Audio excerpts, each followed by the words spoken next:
Now here in this video we will list out and explore the 15 most important and most strategic Imperial planets in 40k. This list here would exclude Terra, of course, which is the most important for obvious reasons, being the home world for humanity, where the center of power lies, including the Emperor, the Golden Throne, the Astronomican, and many other vital elements. Although there are many other important worlds, including many Space Marine chapter homeworlds or fortress monasteries, many of them can be considered somehow expendable in the long run. However, these here hold great and strategic importance to the survival of the Imperium, that they outclass all other worlds. So let's get to it. The first one here is Macragge, which is one of the most important and strategic worlds in the entire Imperium of Man. Its importance extends far beyond being the home world for the Ultramarines, as it serves as the heart of Ultramar, a beacon of Imperial civilization, and a bulwark against the horrors of the Eastern Fringe. It's surrounded by threats from Tyranids from beyond the galactic rim, to orcs to renegade human worlds, and a constant flow of chaos, incursions from the warp storms near the galactic east, and also from the Tau spheres of expansion.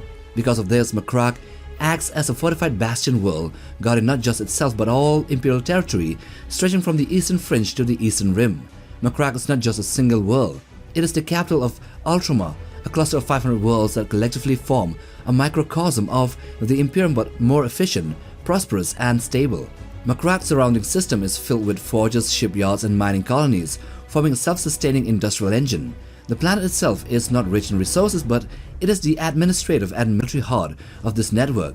If this world should fall, then a large section of the Imperium would be lost to the enemies of mankind. And on a side note, during the Horus Heresy, when rebooted Guilliman, Sanguinius, and the Lion thought that Terra had been lost to chaos, Macragge here served as the capital of Imperial Secundus, which tells you how important it is. Number 2. Vigilus.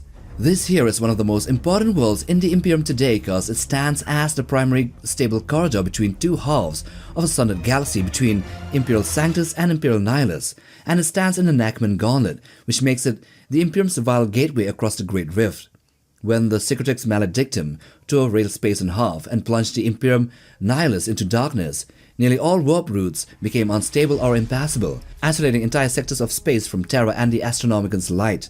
Vigilus, however, lies at a rare point of stability where the warp tides of the rift part just a little bit, just enough to allow Imperial fleets, reinforcements, and pilgrim convoys to cross safely. This makes it the point of intersegmentum travel, trade, and military deployment, the only reliable passage through the raging storm of the war between Imperium Sanctus and Nihilus. Number 3. Mars. So Mars is the technological heart and forge of the Imperium of Man, for it is both the homeworld of the Adeptus Mechanicus and the seat of the Fabricator General, who rules as the spiritual and political head of the Mechanicus. As the cradle of humanity's ancient technological renaissance, Mars holds the vastest forge complexes, shipyards, and data vaults in existence, responsible for producing everything from las guns and plasma reactors to god engines of the Titan legions and starships of the Imperial Navy. Its forges orbit around the Red Planet, within the same system as Holy Terra, forming a twin-world alliance known as the Imperial Throne and the Forge, an unbreakable axis of faith and industry upon which the Imperium rests. Strategically, Mars is indispensable as it maintains the Mechanicus' monopoly on technology and commands the Forge worlds scattered across the galaxy, and houses the STC archives, the ancient blueprints of humanity's lost golden age. Should Mars ever fall, the Imperium's war machines would grind to a halt, its fleets would rot in orbit, and its armies would be rendered powerless. Number 4. Saturn. So Saturn is one of the most secretive and one of the most strategically vital locations in the entire Imperium, serving as the hidden bastion of the Ordo Malleus and the Grey Knights chapter, the Imperium's ultimate line of defense against the demonic and the warp itself. Saturn and its moons form a fortified forbidden zone accessible only to the highest echelons of the Inquisition and the Adeptus Mechanicus, and guarded by orbital defense grids powerful enough to annihilate entire fleets. Each of its major moons fulfill a critical role. See, Titan houses the Grey Knights' fortress monastery, where the Emperor's most incorruptible warriors are trained and gene-forged to battle demons. Enceladus serves as the command citadel for the Ordo Malleus. Tethys imprisons bound demons and safeguards the Librarium Demonicum. And Lepidus acts as the Grey Knights' naval stronghold, anchoring their strike fleets and inquisitorial armadas. Even Mimas functions as a psychic ward prison for the most dangerous heretics in existence. Together, these moons and Saturn form the shadow heart of the Imperium's war against chaos, a place where the Emperor's most terrible secrets are studied and the most dangerous weapons are forged. Number 5. Baal. So Baal has become one of the most important and strategic worlds in the Imperium because it's not just the home world for the Blood Angels, but following the opening of the Cicatrix Maledictum, it now serves as the political and military heart of Imperium Nihilus, the sundered half of the galaxy cut off from Terra.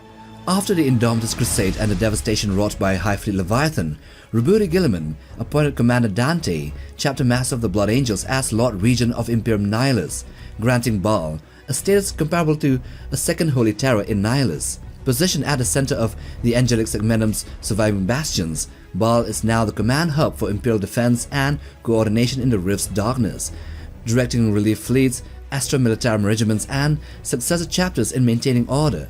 Its fortress monastery, the Ars Angelicum, functions as a ruling seat for Dante's command council and is being rebuilt into a second or lesser imperial palace, which means it is becoming one massive fortress. And now Dante's command council mirrors the Senatorium Imperialis in function. So in the end, the planet's symbolic weight is immense. It is the homeworld for Sanguinius, and now a beacon for imperial resilience in the darkness of Nihilus. Planet number 6, Armageddon. This world serves as both a fortress world and an industrial powerhouse on the northeastern approaches to Terra.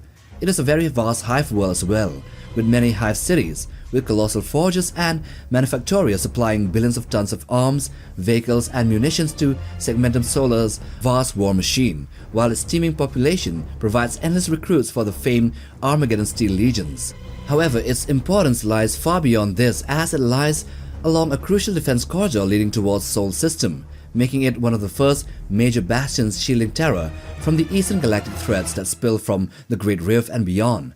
More ominously, the world's ancient and terrible secret is that it was once Ultramar, the capital of the Orc Empire crushed by the Emperor himself, and thus makes it a site of immense symbolic and strategic peril, especially for the Greenskins trying to reclaim it and regarding Armageddon as a holy world, as Armageddon, and they have launched apocalyptic invasions time and time again to reclaim it, and should they ever succeed, the galaxy could once again face an Orc Empire of the scale seen during the War of the Beast in M32, a catastrophe capable of threatening Terra itself, almost destroying humanity.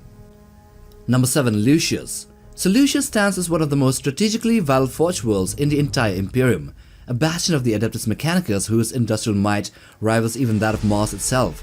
As a hollow world, powered by an artificial sun in the center, Lucius possesses a virtually limitless energy source and allows for ceaseless production of war material on a scale few worlds can match. Its forges churn out everything from advanced Kitari war engines and Onager dune crawlers to the Macragge class super heavy tanks and the Lucius Baton Titans. This makes Lucius not only a primary supply of arms, armor and vehicles to countless imperial crusades, but also a crucial linchpin in the Mechanicus' military and technological power. Its endless forges and unique production design give the Imperium a decisive edge in prolonged wars of attrition, and funny enough, its industry was powerful enough to even outdo the Tyranids in numbers. Planet number 8, Ichar IV. This world holds immense strategic value for the Imperium as it is one of the most heavily populated and industrially vital hive worlds in the Ultima Segmentum, with a staggering population of over 500 billion, which translates to a near inexhaustible reservoir of manpower for the Imperial Guard. Its endless hives and manufactoriums churn out both soldiers and supplies on a colossal scale, making it a critical recruitment and logistics hub for Imperial war efforts in the galactic northeast, particularly in the turbulent regions bordering Ultramar. The planet's tithe of conscripts has given rise to countless Imperial Guard regiments, and forged in the brutal hive underbellies where life is cheap and combat is a way of survival, which ensures that the soldiers are both resilient and numerous. Planet number 9, Necromunda. This world here serves as one of the primary bastions of manpower and industry within Segmentum Solar, lying dangerously close to Terra, yet positioned perfectly to defend the throne world against southern approaches. As a hive world whose population numbers in the untold billions, Necromunda provides an endless supply of conscripts to the Astra Militarum. Its people here are hardened by generations of gang warfare, toxic environment, and ceaseless labor in the underhives, and beyond manpower, Necromunda is a colossal military-industrial engine complex, producing staggering quantities of small arms, munitions and war gear through its countless forges and manufactorums. Its proximity to Terra makes it not just a logistical asset but also a strategic bulwark against any invasions coming from the south, as it is one of the forest worlds shielding the Sol system. Number 10. Hydraphur. Hydraphur is the Segmentum fortress and administrative capital of Segmentum Pacificus. It is located in the relatively isolated western regions of the Imperium.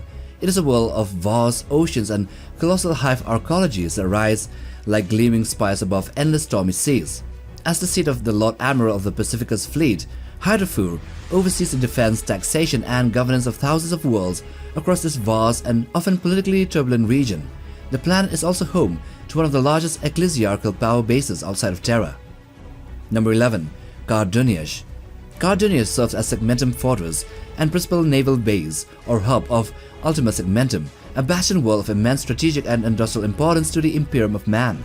It is home to one of the largest and most prestigious Imperial Navy academies where generations of officers are trained in void warfare, fleet command and logistics for the Emperor's wars. Its proximity to the Tau Empire's fifth sphere of expansion makes it a critical frontline world, constantly preparing for potential Xenos incursions, as well as some chaos influence from the Secretrix Maledictum.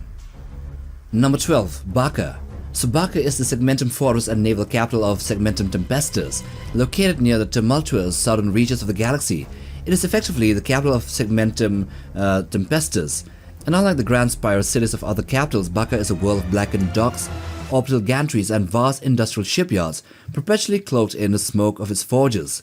Its vast installations of the planet are built into the stable black rafts of rock or to the bedrock and defended by adamantium walls and defense, laser and torpedo installations, which makes it one of the best guarded forest worlds, guarding Terra from the south. 13. Cypra Mundi. Cypra Mundi stands as a fortress world of Segmentum Obscurus, a bastion world of both military power and forbidden knowledge. It is located near the perilous regions bordering the Eye of Terror, and functions as both the administrative hub and the primary naval command for one of the most war-torn regions of the Imperium. In many ways, Cypra Mundi now acts like a watchtower watching over the Eye of Terror, a fortress of vigilance that ensures the Northern Imperium does not collapse under that endless tide of chaos. And since the 13th Black Crusade, Cypra Mundi has become a really vital world ever since the destruction of Cadia and also the various invasions that has plagued Agrippina, which makes this world as one of the sole watch fortresses watching the Eye of Terror in the 42nd millennium. Number 14. Pluto. So back to the Sol system, here we have Pluto, which holds immense strategic and defensive importance within the Sol system, as being the outermost bastion of Imperial vigilance, acting as the Imperium's first line of detection and interdiction against any incoming threat to Terra. Its relay stations, sensor networks and void fortresses form a vast early warning grid, monitoring all traffic approaching the throne world and ensuring that no vessel crosses into the inner Sol system without authorization. Historically, Pluto was far more than a sentry world. It is the site of one of the Mandeville points for the Sol system, and during the Dark Age of technology, the Chthonic Gate was created for ease of warp travel, and because of this, it remains heavily fortified and garrisoned. It is now home to the Custodes watch stations and naval pickets, ensuring that any hostile presence is met and destroyed long before it reaches Terra. And lastly, we end with Uranus. Though an uninhabitable gas giant world, it serves as one of the most strategic vital orbital hubs of the Sol system due to the presence of the ancient Elysian Gate, a stable warp route constructed during the Dark Age of technology. This gateway provides unparalleled access into the Sol system, bypassing the standard and more distant Mandeville points, and makes it both an invaluable logistical asset and a terrifying vulnerability. Though lost temporarily, the world was retaken during the Great Scouring, and since then, Uranus has remained a fortified naval mustering point and a fleet anchorage, serving as the Imperial Navy and the Mechanicus alike. Even in the era Indomitus, its stations and shipyards played a key role in the deployment of the Crusade fleets, especially the Indomitus Crusade. So with that, we come to the end of the video regarding the 15 most important and strategic planets of the Imperium, including Uranus. Now do hit that like button for support, and also for the ones holding their phones in their hands, do hit the hype option to push this content further. Now subscribe to be a part of Legion Nutbug as well, and till the next time, take care, boys.